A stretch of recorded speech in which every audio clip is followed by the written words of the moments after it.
In this video, we will be examining two examples of chromosomal synapsis and the viability of the offspring of the two individuals involved. Individual 1 has two chromosomes in which chromosome 1 contains the loci of MIJ, centromere KLHG, and chromosome 2, GHIJ, centromere KLM. We must perform a 180-degree rotation of chromosome 2 so that the centromeres line up. Between the homologous chromosomes, loci M, H, and G align, but the rest do not, indicating an aberration has occurred in which we must perform an inversion loop to account for.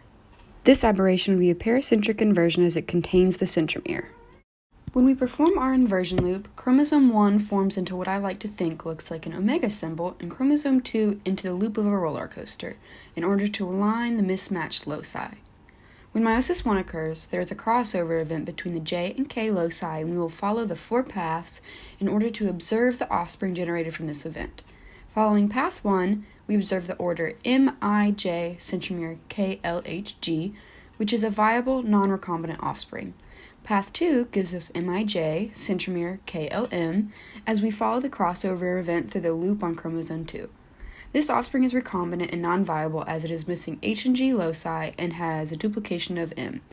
Path 3 gives us GHIJ centromere KLHG as we follow the crossover event to chromosome 1. This offspring is recombinant and non-viable as it is missing the M locus and contains duplications of G and H. When we follow the final path, we observe GHIJ centromere KLM, which is a non-recombinant viable offspring. A cross between these two homologous chromosomes give us a 50% viable chance and a 50% non-viable chance, indicating that a lesser degree of fitness for individual 1. Next, we will examine synapsis in individual 2. Individual 2 also contains two homologous pairs, in which chromosome 1 contains the loci MIJ centromere KLHG, and chromosome 2 contains GHLK centromere JIM. Like individual 1, we must perform a 180-degree rotation of chromosome 2 in order to align the centromeres. This will be a relatively simple crossover event as all the loci now match up. When the crossover event of meiosis 1 occurs, we will follow the four paths and observe the offspring generated. Path 1 gives us an offspring with MIJ centromere KLHG, which is a viable non-recombinant individual. Path 2 gives us an offspring with MIJ centromere KLHG, which is a viable but recombinant individual.